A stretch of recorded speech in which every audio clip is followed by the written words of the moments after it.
Hi, time to cut the nonsense. Let's talk MindSense. I'm your host, Meena J. And I'm your host, Sarita Chan.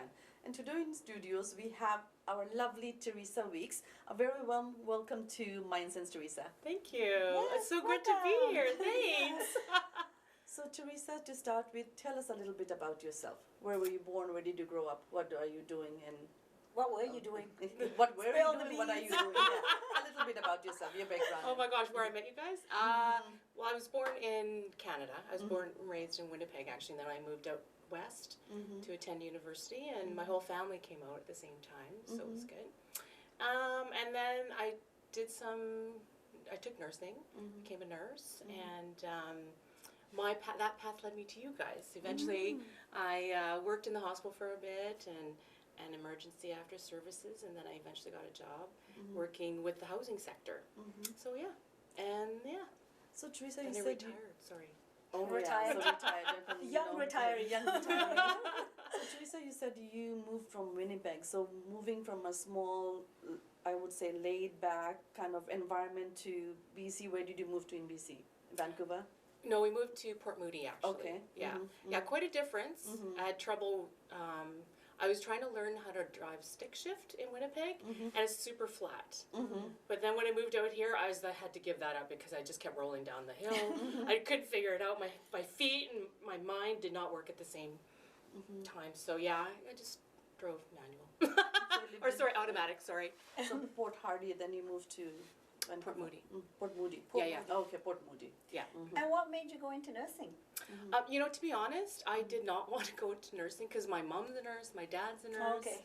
Everybody, my aunts and uncles, there's quite a few of us that are in nursing. And it was like the furthest I was from my expecting mind. you to say it was in my heart. No. And then I was like, I thought I wanted to become a math teacher. And Oh, wow. yeah, but I didn't do very well in math? statistics.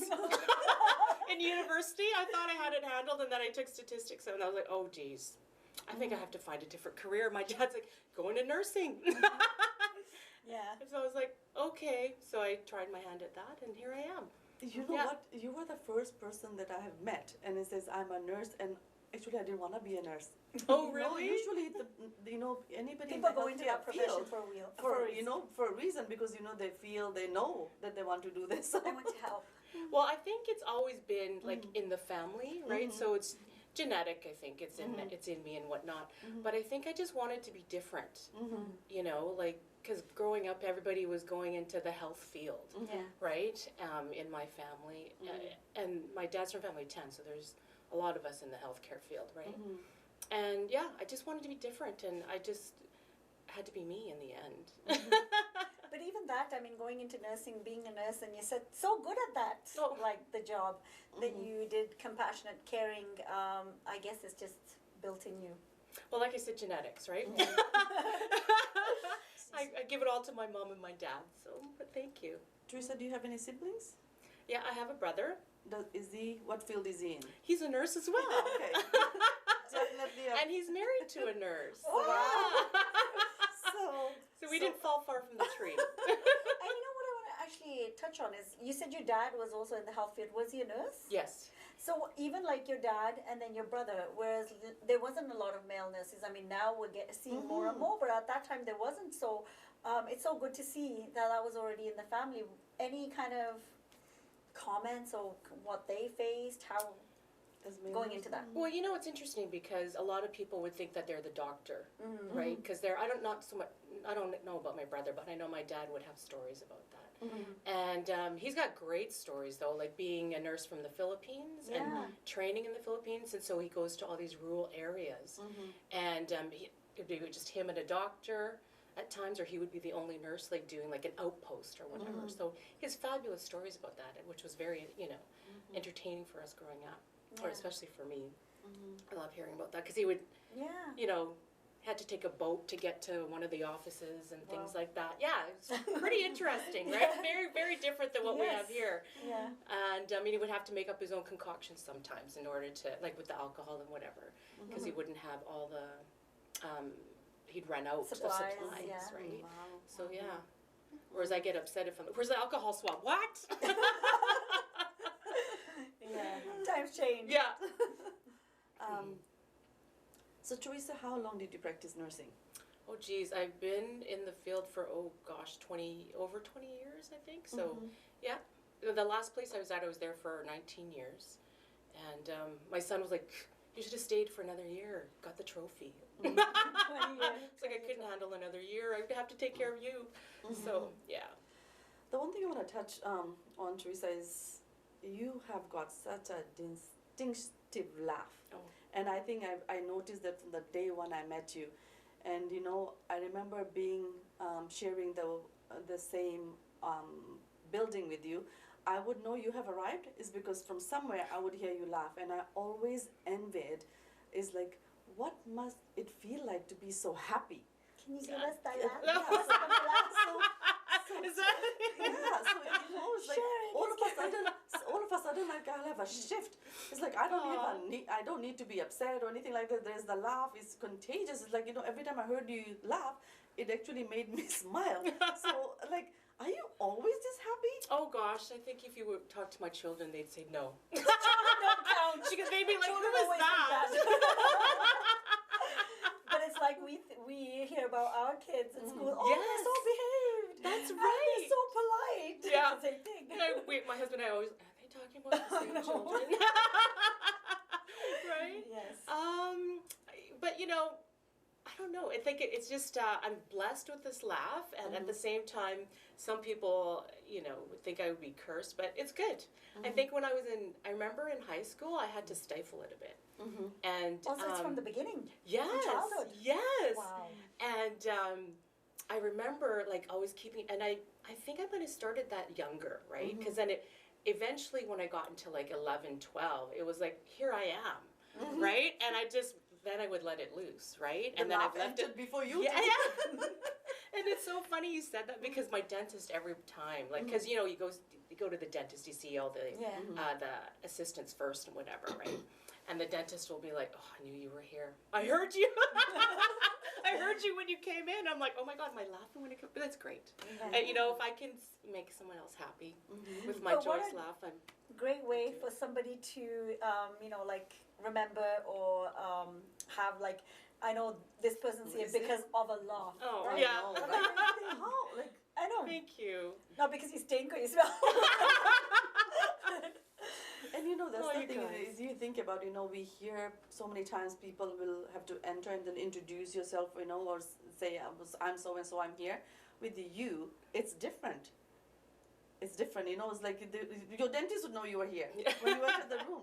And you know what, that's incredible, Teresa, that's Aw, incredible. thank you. You know, it's like, and to be able to, and I used to always think, growing up, I felt like, you know, I was very free. I could do things, express myself very freely. But in my early marriage days, I feel like, you know, I was told that I didn't know how to laugh because I was laughing so freely, like I had to laugh in a certain way or something like that. Then I met you and I got those people were wrong. You know, that I should be able to do. So that's so great. Thank you guys. Sometimes some of the cultural pressures, right? Yes, Like women should behave a certain certain way way. Yes. and not draw too much attention to yourselves and be very proper. Absolutely. Yeah. Teresa, I know you said children. How many children do you have? I have 2. Okay, Yeah. beautiful. So you retired early.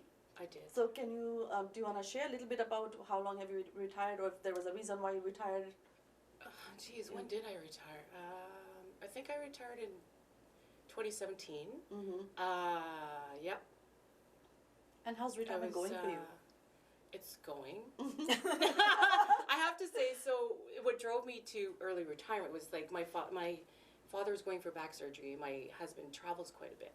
So I kind of got in a panic mode of like, oh my gosh, what's going to happen? How are the kids going to get here, there, and everywhere, right? So we had a talk and we made a decision, my husband and I, that okay, this is time. We've kind of been talking about it, but we haven't, you know, never talked about it seriously, right?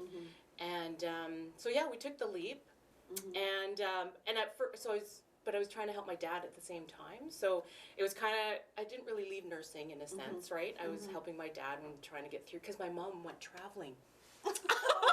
My You dad had has someone traveling. The nurse is in My the dad house. was a nurse, so take care of yourself. You're a nurse. But he's fine. He did, my dad's pretty independent, so he didn't really need me for a lot of things. So yeah, so it was a big, I have to say it was a huge switch. Going from somewhere where you're constantly, I had half my foot at work and half my foot at home. And, for any working mom, like that is hard, right? You lose yourself, you lose, you're at home, you're thinking about work, you're at work, you're thinking about home, you're never 100% anywhere. Right, and then you're going to bed, but you're not even sleeping because you're thinking about, moms were always like 2 days ahead or 3 days even, right? So it kind of goes like this, So taking one thing away, it was almost like when you go on vacation and you're like, you kind of slow down a bit, but you don't. You know what I mean? Like it takes you a week to slow down, right, before you actually enjoy your vacation. And but for me, it was kind of like, oh no, now what am I going to do, right? So then what did I do? I had to busy myself even more, and I was like, I had the kids, but the kids were gone for the day, right? So, well, I'll go join a board. So, so there's things like that, or then I went to every parent thing at school. I volunteered for everything because before I wouldn't be able to do all that. So yeah, it was great because I never picked up my children from school. It was always my dad, and my husband would drop off, right? Yeah. So I was, what a working mom is like. Yes. And I didn't really know the classmates that well or the teachers. I would, if they hung out with the kids a lot, then I would know them, but otherwise I didn't. But those last couple of years I was able to, or the first couple of years I was able to go on all the field trips, right? I volunteered for whatever parent thing they needed because there wasn't enough anyway. When all these field trips, oh my gosh, Kate, that's a lot of work. I remember thinking, oh my gosh, I don't know how teachers do it every day. These kids are loud. But yeah, so it was a nice transition. And now they're in high school, so I can't volunteer for anything anymore. Wow.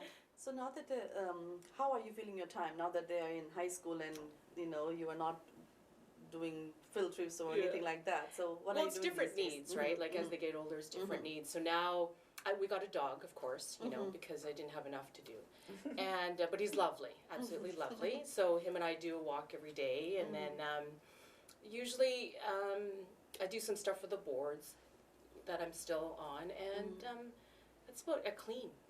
But you know what? COVID came, Yes. right? So the kids didn't need to be driven anywhere, right? Because all their activities stopped. And then they were some of them. My oldest was actually at home a lot more. So I went back to work and I started working at the vaccine. I answered the call. They needed nurses for the vaccine clinic, so I went back there. So I've been doing that. Okay. And yeah, not too many days, but I'm not back at the crazy 5 days a week or anything like that, but it's nice. Yeah. So tell us a little bit about like your nursing of, like where you started, how that was, and the different types of nursing you've done, and obviously like towards the end, you were the leader, the big boss lady. So tell us about that journey. Oh, well, I think I was very blessed actually in my nursing career. I was started off at RCH and I did acute care, and then I did some, and then I was at Riverview, which a lot of psychiatric, in the acute psych there as well, and the Jerry psych and whatnot. But I met some lovely mentors there, and they actually steered me to the housing sector. So I started working there. And, as a coordinator at first, I think it was called something different back then. I can't even remember now. But, and then eventually through there, I became a manager, and that's how I met you guys, right? So lovely. It made my life so much better. So Feelings mutual. So let's talk a little bit about the things you're passionate about. gosh. Obviously your work life is there, and I know children, and I have we actually both while we worked together, we had an opportunity of tasting some of your wonderfully baked goods. But let's talk about the things you're passionate about. What am well, so baking, like you guys said. I have to be honest, my husband actually said to me a month ago, remember when you used to bake? So since I started working, I haven't been able to bake because I've been catching up on everything else that I miss when I work, right? And my other passion is watching rugby. Wow. That's a new passion for me. So my son plays rugby, my daughter plays rugby, and my husband plays rugby. So when I'm not watching them play rugby, I'm watching it on the TV. Go All Blacks, go! Fiji. And then I took up tennis and golf, actually. So I have this great group of figure skating moms. That my daughter's in figure skating, so we've been together forever. And so it was like, well, let's just try something else, right? So instead of us talking about skating all the time, so we all took golf lessons over this past year. And so, yeah, we're trying to do that. And then I started playing tennis. These are the things that you're supposed to do when you're retired, apparently. So you were, kind of. Yeah, and so, and then I started tennis. I'm loving that. Like, I never thought, I don't know, it was just one thing that I never thought I could really do for a long time, because you see all those players. Not that I'm as great as they are, but I was like, oh, yeah, this is fun.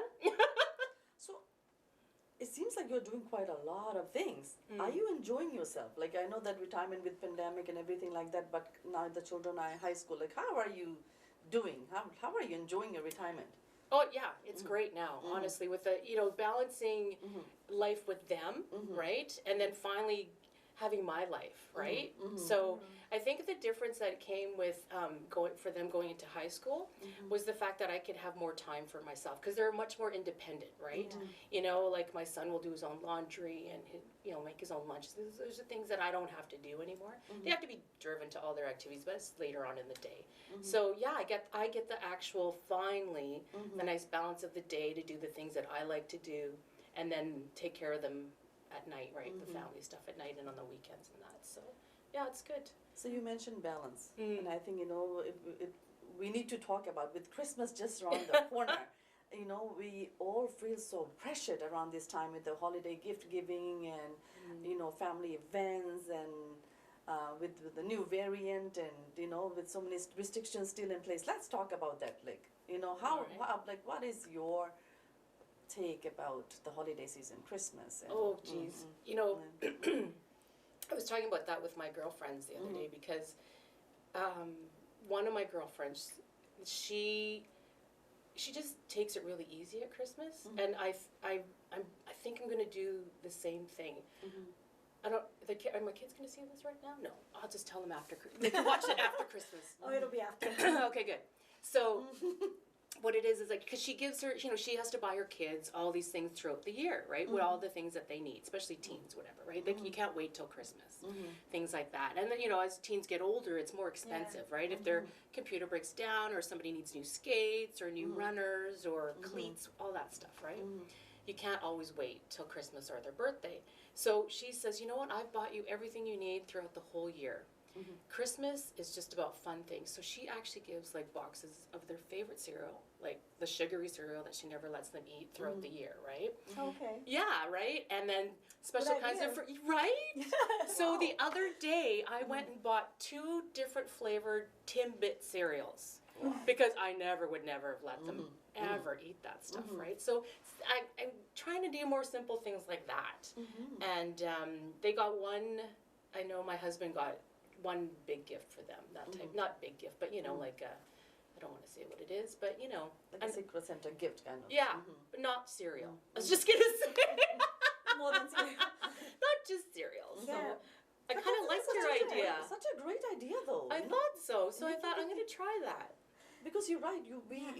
When children are younger, we are giving them everything they need throughout the year. And why not give them something that we hold back from them the entire year during Christmas time? Right. And it makes it so much fun and easy. Well, yeah, and I always have this pressure. Like, there's got to have this fantastic gift, right, from Santa, and then one fantastic gift from mom and dad, that type of thing, right?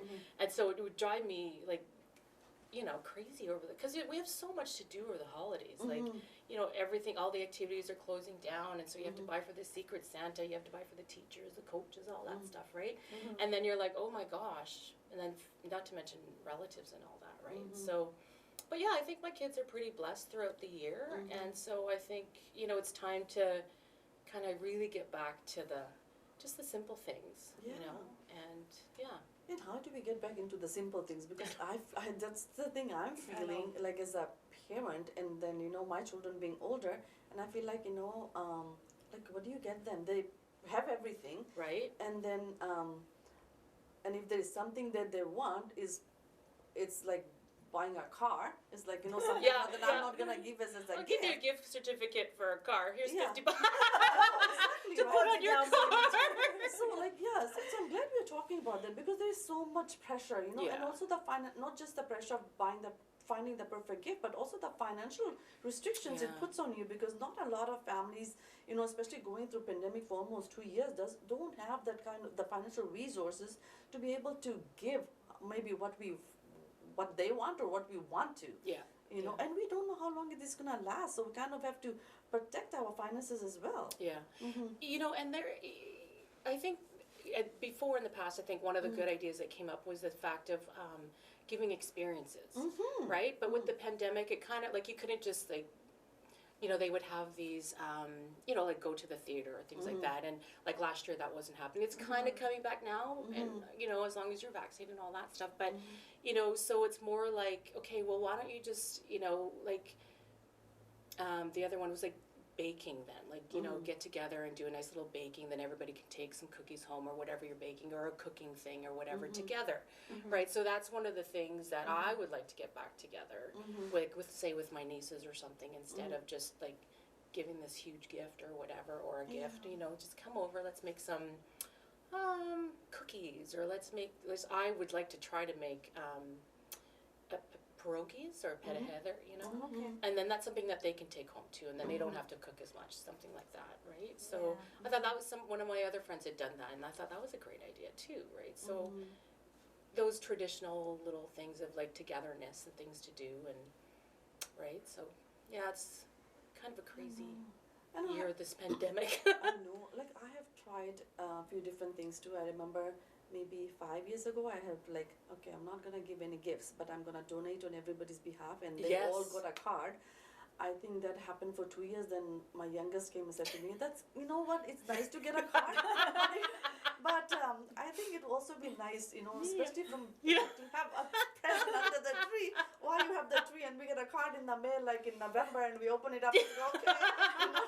So this is a gift, right? So I'm thinking, it's to finding that balance. How finding that balance is it's difficult. I don't know the answer to that, and I actually thought that one year myself, and my husband was like, I don't think that's gonna go over well. Yeah, it doesn't, like, and I think I found such a great organization that we donated to, and on behalf of the kids, so that was able to provide a cataract surgery to so many children in the third world countries and things like that. And I go, because of you, somebody can don't see you feel good now? Don't you feel? I felt so good receiving that card, but at Christmas time I didn't get back.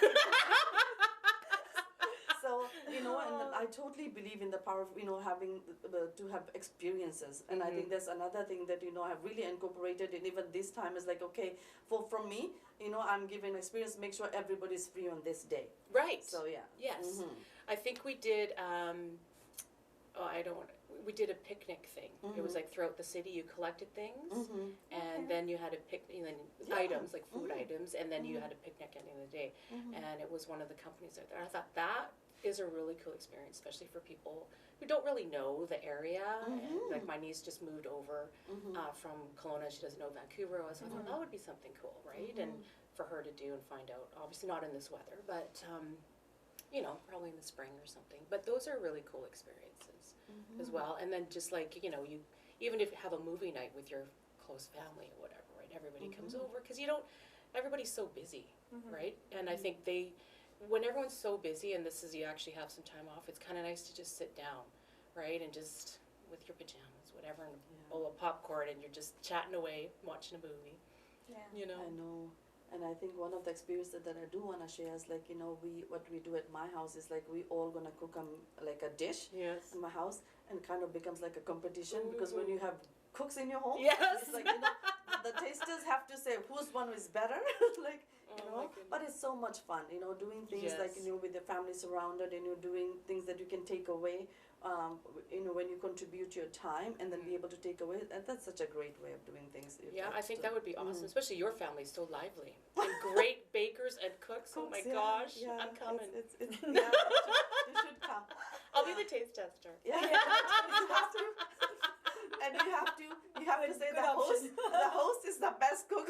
Oh, So absolutely. So the host can For a invite bottle you of again. wine, I'll do that. So the host can invite you again. So you also said like you worked at the COVID vaccination clinics and stuff. Let's talk a little bit about that. And so we know this has been going on for a couple of years, and there's anti-vax people. There's people that take the vaccine, and now in some places it's mandatory. What is your take on it? You're at the vaccination clinic. You're a nurse too. It's the same thing. Like, if we're also going through flu season, there's the flu vaccination. There's also vaccinations and as a mom for our kids, and we got them too, that we get in school, vaccinations. So talk a little bit about that. It's been quite an experience, right? Mm-hmm. I've had people that, when I first started, they came and they were I had a lady who, like, that was the first time she's been out in months. Yeah. And that was just for her to just come out and get the vaccine. And she was so happy, and people would cry after we gave. It was like a sense of relief, a sense of happiness. I've had all different things, all the way to the point of, like, someone had to give me their whole spiel of, why they had to get it. And, and then, but everyone has a story, and I've just come to realize that, everybody's in a different place, right? And when they come to see me, and you just have to, honestly, I just have to listen. And that's all they want. They just really want somebody to listen to what, how they got to this seat, and their journey here and how they came to that decision. And, in the end, they're there, right? And that's huge, right? Especially for a lot of people.